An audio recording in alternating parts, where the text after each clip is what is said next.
আসসালামু আলাইকুম। সবাই কেমন আছেন? আশা করছি সবাই অনেক ভালো আছেন। মহান আল্লাহর দয়া এবং রহমতে আমিও অনেক ভালো আছি। আজকে দুপুরে আব্বু আবার পাঁচমিশালি মাছ এনেছে আর সঙ্গে এনেছে লাল শাক। এই পাঁচমিশালি মাছগুলো অনেক টাটকা আর ফ্রেশ ছিল আজকের। শখ করে তো চুলা আমিই বানিয়েছিলাম, কিন্তু দেখেন সেই শখের চুলা এখন আম্মুর শখ হয়ে গেছে।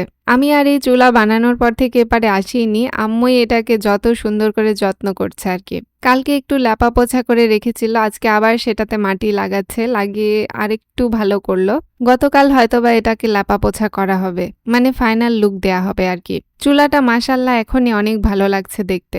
বাগানের ওই পাশটাতে আম্মু চুলার কাজ করছে আর আমি এখানে মাছ কাটতে বসেছি। আব্বু বলল মাছগুলো তাড়াতাড়ি কাটতে হবে, না হলে পচে গেলে আবার ভালো লাগবে না খেতে। আমি তো খুব একটা মাছ কাটতে পারি না, তারপরেও বটি নিয়ে বসেছি। যে কয়টাই আরকি পারিস সেই কয়টা মাছ কাটলেও আম্মুর অনেকটা এগিয়ে যাবে। এখানে বিভিন্ন ধরনের মিশালি মাছ ছিল আর মাছগুলো খুবই সুন্দর। আমার আব্বু আবার অনেক সুন্দর বাজার করতে পারে। আব্বু বাজার করলে সে বাজার আর দেখতে হবে না, খুব ভালো ভালো বাজার করে। বাজার দেখে আম্মু প্রথমে একটু বকাবকি শুরু করেছিল, কিন্তু আমি বললাম আমি তোমাকে কেটে দিচ্ছি, তো আম্মু একটু চুপচাপ থাকলো আর কি। একটু হেল্পিং হ্যান্ড না থাকলে আসলে প্রতিটা কাজে অনেকটা টাফ লাগে। তো আম্মুরও এরকম অবস্থা, একা একা আর কত কাজ করবে। এজন্য আমি আম্মুকে একটু মাঝে মধ্যে হেল্প করি। এই মাছগুলোর মধ্যে কিছুটা শাটি মাছ ছিল, তো আমি আম্মুকে বললাম আজকে আমরা মাছের ভর্তা খাবো। শাটি মাছের ভর্তা খেতে আমার ভীষণ ভালো লাগে। আমি যখন মাছ কাটছিলাম ঠিক সেই সময়টায় আব্বু শাক নিয়ে বসে গেল শাক কাটতে। আম্মুর কাজ যেন একটু এগিয়ে যায়, এজন্য আব্বু শাক কাটতে বসেছে। প্রায় সময়ই আম্মু যখন কাজে ব্যস্ত থাকে, আমি কাজে ব্যস্ত থাকি, আব্বু আমাদেরকে একটু করে হেল্প করার চেষ্টা করে।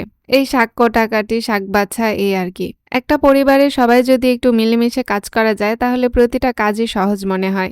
বাড়ির কাজ এমন একটা কাজ যে কাজের কোনো পারিশ্রমিক নেই। এই পৃথিবীর সবথেকে ঠুনকো এবং সবথেকে মূল্যহীন কাজ এটা। কিন্তু এই পৃথিবীর সবথেকে কঠিন কাজ কিন্তু এই কাজটাই। এজন্য সবাই সবার মাকে, সবার বাবাকে কাজে হেল্প করবেন, তাহলে দেখবেন যে প্রতিটা কাজ তাদের জন্য সহজ হয়ে যাবে। দেখতে দেখতে আমাদের মাছ ধোয়া কমপ্লিট হয়ে গেল, এখন রান্না তুলে দেওয়ার পালা। আজকে আমরা একটু ডালের বড়া করছিলাম। ডালের বড়া দিয়ে এই পাঁচমিশালি মাছগুলো একটু রসা রসা রাখবো, খেতে খুব ভালো লাগবে। আম্মুর ইচ্ছা ছিল কুমড় বড়ি দিয়ে রান্না করা, কিন্তু কুমড় বড়ি আমরা এই সময় পাবো না, এজন্য ডালের বড়ি দিয়ে রান্না করলাম। শাটি মাছের ভর্তা খেতে চেয়েছিলাম, তো এই যে শাটি মাছগুলো ভালো করে তেলের মধ্যে আম্মু দিয়ে দিল। তেলের মধ্যে আজকে একটু ভেজে ভর্তা করা হবে। মাছগুলো তেলে ছাড়ার পর এর মধ্যে আদা বাটা, জিরা বাটা, লবণ আর হলুদ পরিমাণ মতো, তারপরে মরিচ গুঁড়া, পেঁয়াজ, রসুন এগুলো আমরা পরে অ্যাড করেছিলাম। আম্মু মাছগুলো খুব ভালো মরমরে করে ভেজেছিল। আর এই যে দেখেন ভর্তা ভাজা শেষ। এটা এখন শিলপাটায় বেটে ভর্তা বানাবো। আম্মু যেহেতু অনেক কাজে ব্যস্ত ছিল, তাই আমি বললাম যে দাও আমি একটু তোমাকে ভর্তাটা পিষে দিই। অল্প ভর্তা ছিল তো এজন্য পিষতেও আমার খুব সুবিধা হয়েছে। শাটি মাছের ভর্তা হাতে বানালে খুব বেশি ভালো লাগে। আজকে এভাবে আমরা ভেজে করছি, দেখি ভেজে এভাবে ভর্তা বানালে কেমন লাগে। এদিকে আমাদের ডালের বড়ির এই ঝোলটা হয়ে গেছে, এর মধ্যে এখন ডালের এই বড়াগুলো দেওয়া হবে। তরকারি থেকে যেন একটু সুগন্ধ আসে, এজন্য আমরা লেবুর পাতা দিয়েছি। আমাদের বাগানে লেবুর গাছ আছে, তো সেখান থেকে পাতা এনে এই তরকারির মধ্যে দিয়েছি। তরকারিটা থেকে খুব সুন্দর একটা স্মেল আসছিল। আর এখানে আমি একটু মরিচ ভেজে নিয়েছি আর কাঁচা পেঁয়াজ। মরিচটা ডলে ডলে পেঁয়াজের সঙ্গে একটু লবণ নিয়ে মাখালাম, তারপরে ভর্তার সঙ্গে মিক্স করলাম। গত বছর আমার নানি আমাদের বাসায় এসে আমার হাতের এই মাছের ভর্তাটা খেয়েছিল। নানির নাকি অনেক ভালো লেগেছিল, অনেক টেস্ট লেগেছিল। আজ দেখেন সেই ভর্তাটাই বানাচ্ছি, কিন্তু আমার নানি আর এই পৃথিবীতে নেই। শাটি মাছের ভর্তা জীবনে যখনই খাবো আমার নানির কথাই মনে হবে। এই ভর্তাটা দিয়ে নানি আমাদের বাসায় এসে তৃপ্তি করে ভাত খেয়েছিল। তো ভিউয়ার্স, এই যে দেখতে দেখতে দুপুরের খাবারের সময় হয়ে গেল। আজকে দুপুরে আমাদের খাবারের আইটেমে আছে পাঙ্গাস মাছের ভুনা, লাল শাকের ভাজি, ডালের বড়া, ডালের বড়ার তরকারি আর শাটি মাছের ভর্তা। আজকেও আমাদের অনেকগুলো আইটেম আছে মাশাআল্লাহ, এবং প্রতিটা খাবারই অত্যন্ত সুস্বাদু হয়েছিল। ডালের বড়াগুলো আমার ছোট ভাইয়ের জন্য রেখেছিল, ও তরকারির মধ্যে দিলে খায় না, তো ওর জন্য এক্সট্রা করে রাখা হয়েছিল। আজকে যে শাটি মাছের ভর্তাটা বানিয়েছিলাম মাশাআল্লাহ এত সুস্বাদু হয়েছিল।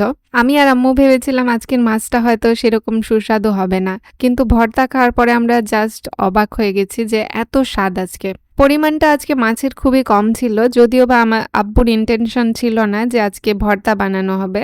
আব্বু মাছগুলো এনেছিল তরকারি খাওয়ার জন্য, তো আমরা যেহেতু ভর্তা খাই অনেক, আম্মু আর আমি, তো এই জন্যই শাটি মাছের ভর্তাটা বানিয়েছিলাম।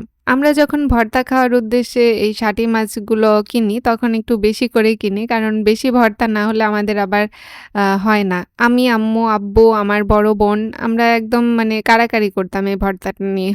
আমাদের ৪ জনেরই ভীষণ প্রিয় ছিল এই শাটি মাছের ভর্তাটা। আর অন্যদিকে ডালের বড়ার তরকারিটাও মাশাআল্লাহ অনেক ভালো হয়েছিল। পাঁচমিশালি মাছ থাকলে অনেক টেস্টি হয় তরকারিগুলো সত্যি। তবে আজকে লাল শাকটা একটু শক্ত, শক্ত ছিল। আমি জানি না লাল শাক এত শক্ত কেন? কিন্তু আমার মনে হয় এটা লাল শাকের অন্য কোনো জাত হবে। শাটি মাছের ভর্তাটা দিয়ে অনেক তৃপ্তি করে আজকে ভাত খেয়েছি মাশাআল্লাহ। খুব মজা হয়েছিল, অনেক টেস্টি। আপনারাও ট্রাই করবেন শাটি মাছের ভর্তা। যাদের মুখে রুচি নেই তারা যদি শাটি মাছের ভর্তা দিয়ে ভাত খান দেখবেন মুখে রুচি ফিরবে আর খেতেও অনেক ভালো লাগবে। তো আজকের ব্লগটা এখানেই শেষ করছি। সবাই ভালো থাকবেন, সুস্থ থাকবেন। আল্লাহ হাফেজ। দেখা হচ্ছে নেক্সট কোনো ব্লগে।